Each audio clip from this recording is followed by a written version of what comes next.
Hello friends, good morning, good afternoon, good evening. આપણે પ્રકરણ number 3 ધાતુ અને અધાતુઓમાં હવે લાસ્ટ ટોપિક પર જઈ રહ્યા છે ક્ષારણ। આપણે પ્રકરણ 1માં ક્ષારણ વિશે સમજૂતી મેળવેલી છે। ક્ષારણ એટલે શું? સીધા અર્થમાં કોઈ પણ ધાતુની સપાટી પર હવા, પાણી, ભેજ કે એસિડની હાજરીમાં એ ધાતુની સપાટી ઝાંખી પડવી અથવા તેની સપાટી પર કાટ લાગવો, આ ક્રિયાને ક્ષારણ કહે છે। બરાબર છે। આ ક્ષારણના આપણે ઉદાહરણ ત્યાં આપી ચૂકેલા છે। આપણે આ ઉદાહરણો એકવાર રિપીટ કરી લઈએ। આપણે ધાતુનું ક્ષારણ ક્યાં ક્યાં જોયું છે? આપણે આખો પાઠ ભણ્યા ધાતુના નિષ્કર્ષણની વાત કરી, શુદ્ધ ધાતુ કેવી રીતે મેળવવી, ધાતુનું રિડક્શનની વાત કરી, બરાબર છે। અને અતિશુદ્ધ ધાતુ મેળવવા માટે ધાતુનું વિદ્યુત શુદ્ધિકરણની પણ વાત કરી, બરાબર છે।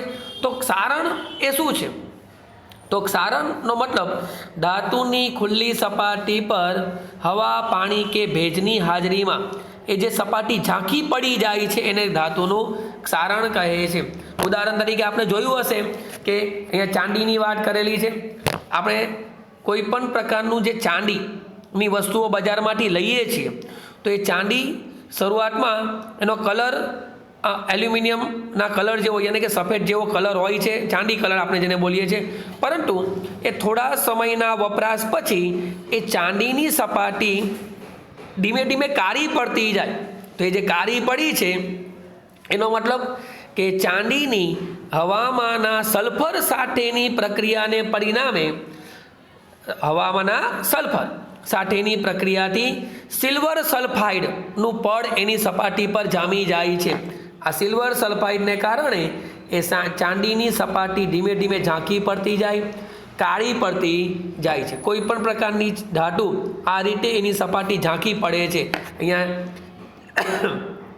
ચાંદીની સપાટી પર હવામાંના સલ્ફર સાથેની પ્રક્રિયા થવાથી સિલ્વર સલ્ફાઇડનું સ્તર બને છે, એને બરાબર છે, એને ચાંદીનું ક્ષારણ કહેવાય। કોઈ પણ ચાંદીવાળી વસ્તુ લઈ લો, ઝાંખી પડે, બરાબર। સોનું પણ ઝાંખું પડે છે, નવું સોનું અને થોડા સમય વપરાશ પછીનું સોનું એ સપાટી ઝાંખી પડે છે, પરંતુ સોનાની ઝાંખાશ એ આપણે એને કાટ તરીકે લઈ શકતા નથી।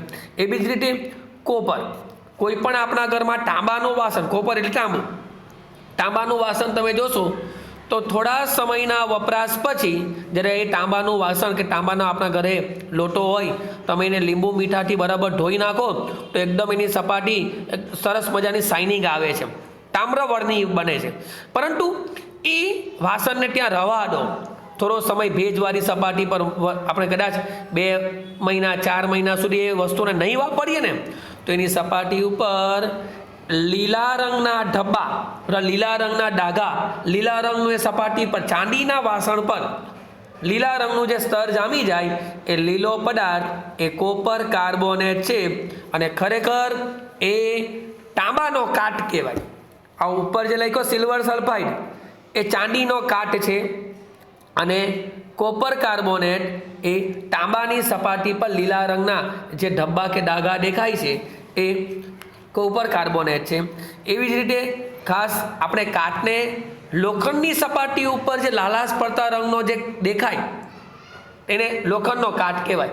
લોખંડનો કાટ એટલે જેને આપણે ફેરિક ઓક્સાઇડ બોલીએ છીએ, કે જે લોખંડ એનું બીજું નામ છે ફેરસ અથવા ફેરિક, જે હવામાંના ઓક્સિજન સાથે ખૂબ જ સહેલાઈથી પ્રક્રિયા કરે છે અને Fe2O3નું આ પડ જામે છે જેને લોખંડનો કાટ કહેવાય। એટલે આપણે કાટને એક જ વસ્તુ તરીકે લઈએ, કોઈ પણ લોખંડની સપાટી હવામાંના ભેજ, પાણીની હાજરીમાં એની સપાટી પર કાટ લાગવો જેને ફેરિક ઓક્સાઇડનું પડ જામી ગયું છે એમ કહેવાય, અથવા તેને કાટ લાગ્યો છે એમ કહેવાય। એટલે અહીંયા 3 ઉદાહરણ આપ્યા છે।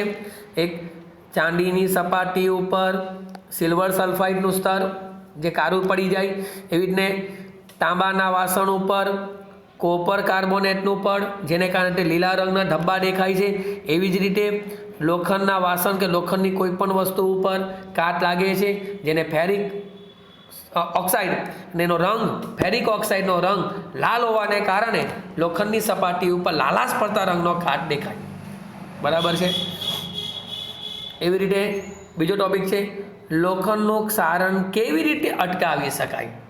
ત્યાં એ ટોપિક પણ આવી ચૂકેલો છે આગલા પ્રકરણમાં. લોખંડનું ક્ષારણ અટકાવવા માટે લોખંડ જ શા માટે, સૌથી વધુ સખત અને મજબૂત ધાતુ એટલે લોખંડ. આજે કોઈ પણ ઉદ્યોગ હોય, ગૃહ ઉદ્યોગ, આપણા ઘરના બાંધકામ ઉદ્યોગ હોય, ઇન્ડસ્ટ્રી કારખાના ઉદ્યોગ હોય, કોઈ પણ પ્રકારની મશીનરી હોય, પુલ મકાન ડેમ બાંધવા હોય, રસ્તા બનાવવા હોય, તો લોખંડ જ વપરાય છે. કે લોખંડ એ સૌથી વધુ સખત ધાતુ છે. પણ સૌથી વધુ જો કોઈ સપાટીને કાટ લાગતો હોય તો તે લોખંડ જ છે. એટલે મજબૂત છે, તેમ છતાં એની સપાટી પર કાટ લાગે છે, જેને કારણે આપણા દેશમાં શું સમગ્ર વિશ્વમાં દર વર્ષે કરોડો અરબો રૂપિયાનું નુકસાન થાય છે. ક્યાંક ને ક્યાંક ડેમ, પુલો, મકાનો જૂના થઈ જાય, કાટ લાગેલો એટલે તૂટી પડે છે, કરોડો રૂપિયાનું નુકસાન થાય છે. કેટલીક વાર એ વસ્તુઓને સમારકામ કરવા માટે પણ હજારો લોકોને રાખવા પડે છે. એનો પગાર, એનો નિભાવ ખર્ચ માટે પણ ઘણો ખર્ચો થાય છે.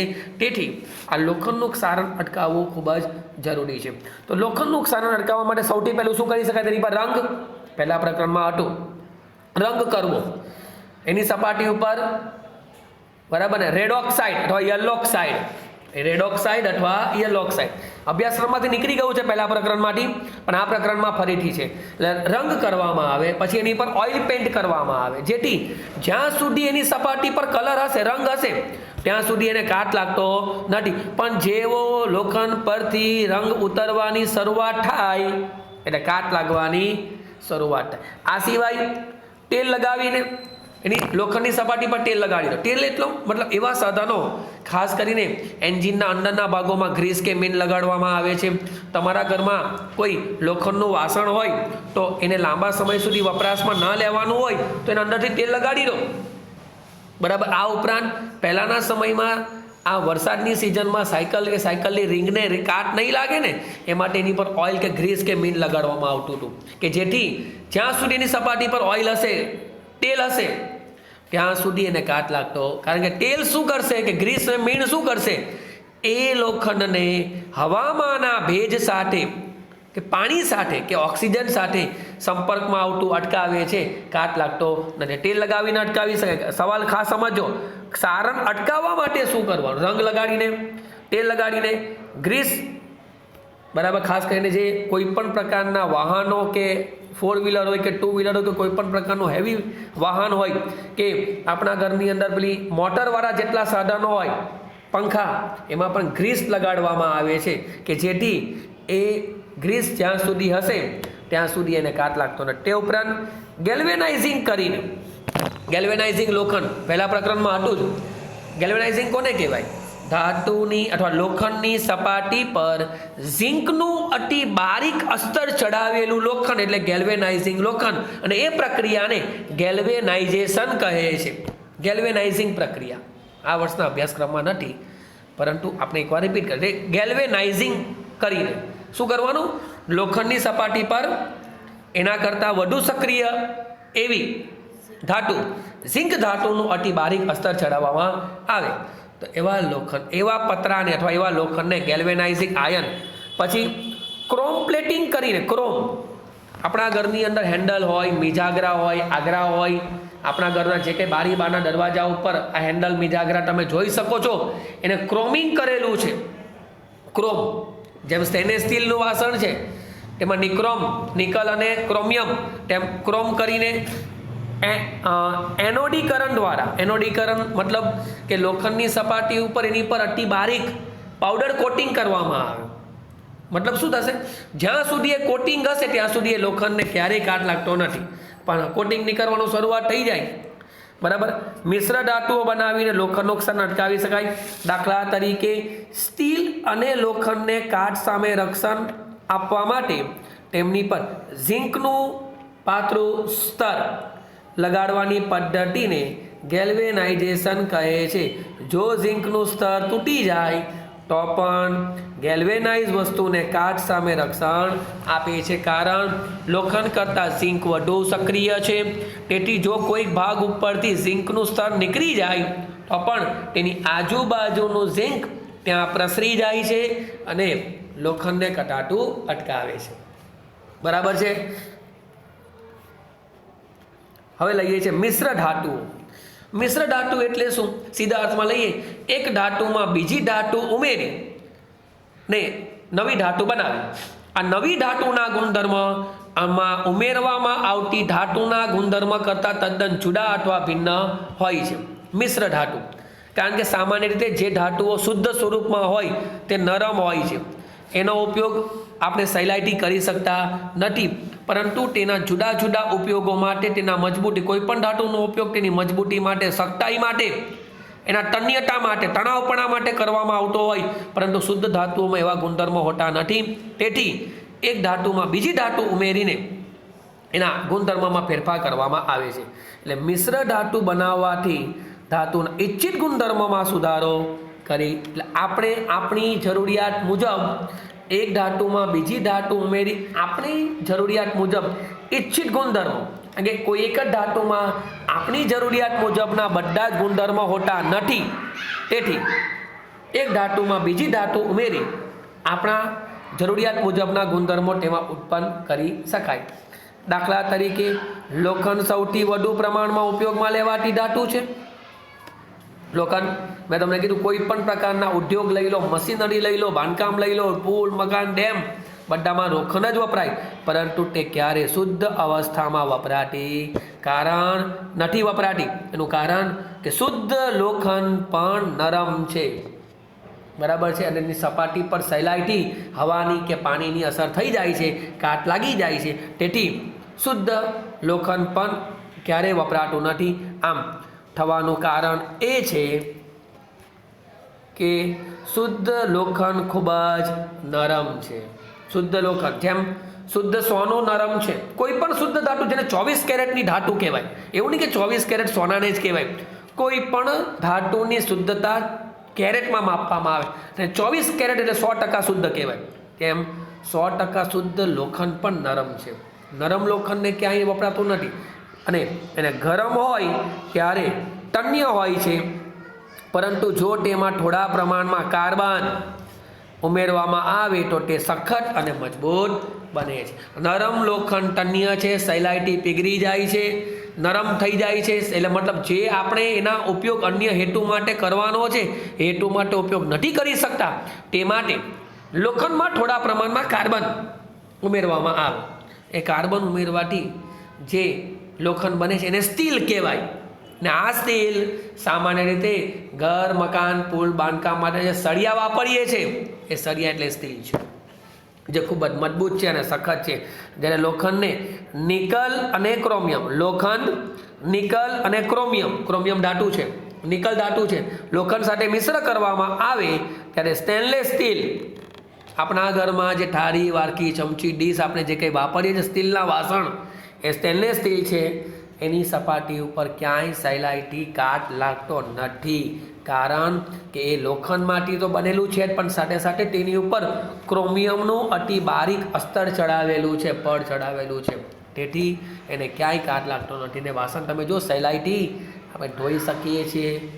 સહેલાઈથી તમે 2 હાથ સાબુના મારી દો, ચોખ્ખું થઈ જાય છે. બરાબર છે. જે સખત છે અને તેને કાટ લાગતો નથી. આ લોખંડની વાત કરી. એવી જ રીતે આમ લોખંડને બીજા કેટલાક પદાર્થો સાથે મિશ્ર કરવામાં આવે તો તેના ગુણધર્મો બદલાય છે. ટૂંકમાં એક જ લોખંડ સીધું જો શુદ્ધ સ્વરૂપમાં હોય તો તેનો આપણે સહેલાઈથી ઉપયોગ નથી કરી શકતા, તે નરમ છે. તેથી જો લોખંડમાં કાર્બન ઉમેરે તો સ્ટીલ બની ગયું, લોખંડમાં નિકલ અને ક્રોમિયમ ઉમેરીએ તો સ્ટેનલેસ સ્ટીલ બની જાય છે. આમ જરૂરિયાત મુજબના ગુણધર્મ જો મેળવવા હોય તો લોખંડ સાથે અન્ય ધાતુઓ ઉમેરીને આપણે એના મિશ્ર કરવામાં આવે તો નવીન પ્રકારના ગુણધર્મો ધરાવતું સ્ટીલ, લોખંડ મેળવી શકીએ છીએ, જેનો આપણે જુદા જુદા હેતુ માટે ઉપયોગ કરીએ છીએ. આમ વ્યાખ્યા લીધી મિશ્ર ધાતુની. વ્યાખ્યા છે કોઈ પણ ધાતુમાં કોઈ પણ ધાતુમાં, એવું નહીં કે સ્ટીલ લોખંડના, કોઈ પણ ધાતુમાં જો બીજી કોઈ ધાતુ કે અધાતુને મિશ્ર કરવામાં આવે તો બનતા પદાર્થના ગુણધર્મો બદલાય છે, જેને મિશ્ર ધાતુ કહે છે. શું કીધું? આમ કોઈ પણ ધાતુમાં, એક ધાતુમાં જો બીજી કોઈ ધાતુ, એક ધાતુમાં બીજી ધાતુ ઉમેરવામાં આવે કે મિશ્ર કરવામાં, ધાતુ શું, એક ધાતુમાં જો અધાતુ ઉમેરવામાં આવે તો બનતા પદાર્થના ગુણધર્મો કેવા થઈ જાય છે? બદલાઈ જાય છે. જે આપણે આપણી ઈચ્છા મુજબ આપણે એના ગુણધર્મ બનાવવા હોય એવી મિશ્ર ધાતુ બનાવી શકીએ છીએ. મિશ્ર ધાતુની વ્યાખ્યા શું? કોઈ એક ધાતુમાં અન્ય કોઈ બીજી ધાતુ કે અધાતુ ઉમેરવામાં આવે અથવા તો મિશ્ર કરવામાં આવે તો બનતા નવા પદાર્થના ગુણધર્મો બદલાઈ જાય છે. આવી પદાર્થોને મિશ્ર ધાતુ કહે છે. આમ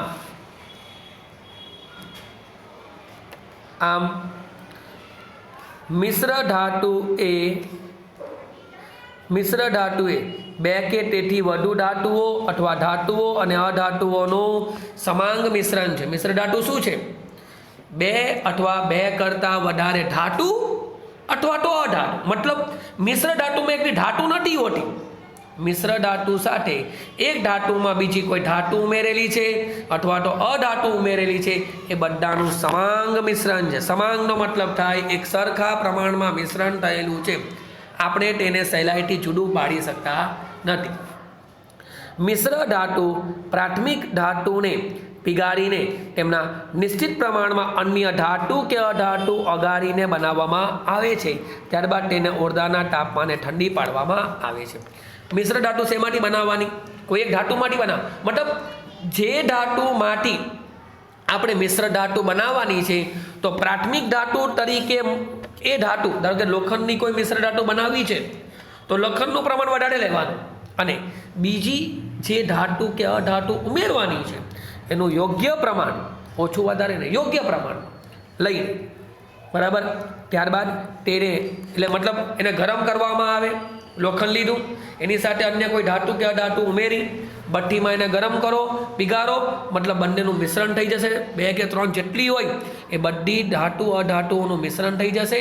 એનો જે રગડો બને છે એને પછી જે તે ઢાંચામાં ઢાળી દેવામાં આવે છે અને ત્યારબાદ તેને ઠંડી પાડવામાં આવે છે ઓરડાના તાપમાને. જો મિશ્ર ધાતુ પૈકી એક ધાતુ મર્ક્યુરી હોય, તમે જે ધાતુમાં મિશ્ર કર્યું છે એક ધાતુ તરીકે બીજી ધાતુ ઉમેરી અને જો એ ઉમેરેલી ધાતુ મર્ક્યુરી હોય તો તેવી મિશ્ર ધાતુને સરસ અથવા એમાલ્ગમ નામ છે. ક્યારે એમાલ્ગમ કોને કહેવાય? જો કોઈ એક ધાતુમાં બીજી ધાતુ ઉમેરવાથી જે મિશ્ર ધાતુ બની એમાંની એક ધાતુ તરીકે શું હોય? મર્ક્યુરી, પારો, Hg એનું સૂત્ર છે. જો હોય તો એને એમાલ્ગમ અથવા તો એનું બીને લખ્યું દાખલા તરીકે ઝીંકની સાથે મર્ક્યુરી ઉમેરવામાં આવે તો ઝીંક એમાલ્ગમ. મિશ્ર ધાતુની વિદ્યુત વાહકતા ગલનબિંદુ શુદ્ધ ધાતુઓ કરતાં કેવી હોય છે? ઓછી હોય છે. જે મિશ્ર ધાતુઓ બનાવી વિદ્યુત વાહકતા મતલબ વિદ્યુત વહન કરવાનો ગુણધર્મ અને તેના ગલનબિંદુ જે શુદ્ધ ધાતુ હોય એના કરતાં આ મિશ્ર ધાતુના ગલનબિંદુ નીચા હોય છે.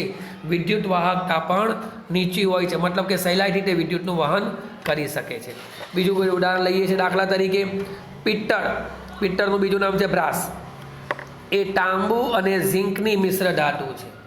પિત્તળ મિશ્ર ધાતુ ઓબ્જેક્ટિવમાં પૂછાય, બરાબર ને? પિત્તળ એ કોની મિશ્ર ધાતુ છે? તો પિત્તળ એ તાંબુ અને ઝીંકની મિશ્ર ધાતુ. જ્યારે બ્રોન્ઝ સાંભળવું હશે, ગોલ્ડ મેડલ, સિલ્વર મેડલ અને ત્રીજું બ્રોન્ઝ મેડલ, કાંસ્ય ચંદ્ર, ગુજરાતીમાં કાસુ કહેવાય. તો એ બ્રોન્ઝ એ તાંબુ અને ટીનની મિશ્ર ધાતુ છે. જો બ્રાસ એ તાંબુ અને ઝીંકની મિશ્ર ધાતુ છે, જ્યારે બ્રોન્ઝ એ તાંબુ અને ટીનની મિશ્ર ધાતુ છે. જેમાં બ્રોન્ઝ એ વિદ્યુતનું સારું વાહક નથી. બ્રોન્ઝ વિદ્યુતનું સારા પ્રમાણમાં, મતલબ તમે જેટલા પ્રમાણમાં વિદ્યુત પ્રવાહ પસાર કરો છો એની સામે એ વિદ્યુતનો વ્યય વધારે કરી દે છે, વિદ્યુતને સારા પ્રમાણમાં વહન કરતું નથી. પરંતુ તાંબુ એ વિદ્યુતનું સારું વાહક હોવાથી તેનો ઉપયોગ વિદ્યુતીય પરિપથ બનાવવામાં થાય છે. એટલે તો આપણા ઘરના જેટલા પણ ઇલેક્ટ્રિકના જે કંઈ સાધનો છે, જે સર્કિટો છે, આપણા ઘરની અંદર જે કંઈ કે મશીનરીઓની અંદર જે કંઈ વિદ્યુતના વાહક તાર બનાવવામાં આવતા હોય બધામાં તાંબાના તાર હોય છે.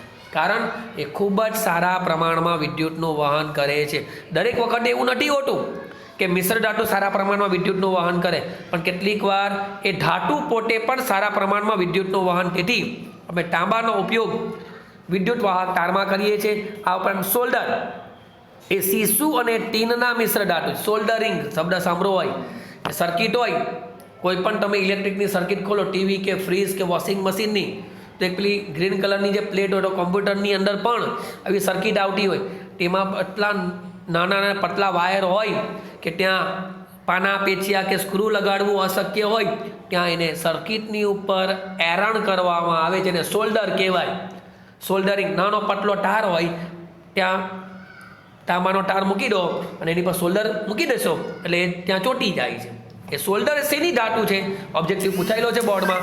સોલ્ડર એ તાંબુ અને ટીનની મિશ્ર ધાતુ છે જે નીચું ગલનબિંદુ ધરાવે છે. એનું ગલનબિંદુ ખૂબ જ નીચું.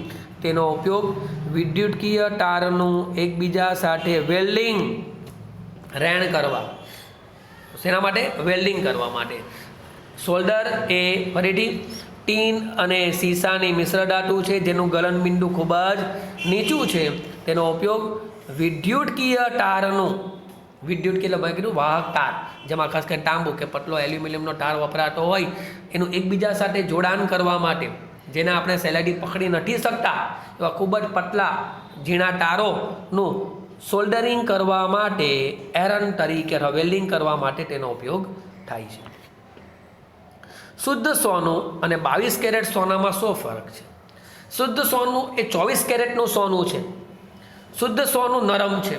શુદ્ધ સોનામાંથી આભૂષણ બનતા નથી. એટલે કે જો આપણે આભૂષણ બનાવવા હોય તો આભૂષણની અંદર તો આપણે એકદમ નાની નાની ઝીણી ડિઝાઇન હોય, તો એ ડિઝાઇનો 24 કેરેટ સોનામાં બનતી નથી. તેથી 22 કેરેટનું સોનું અને બાકીનો 2 ભાગ તેમાં ચાંદી ઉમેરવામાં આવે છે.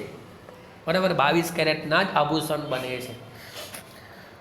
શુદ્ધ સોનું એ 24 કેરેટનું સોનું છે. તે ખૂબ જ નરમ હોય છે, તેમાંથી આભૂષણ બનાવી શકાતા નથી.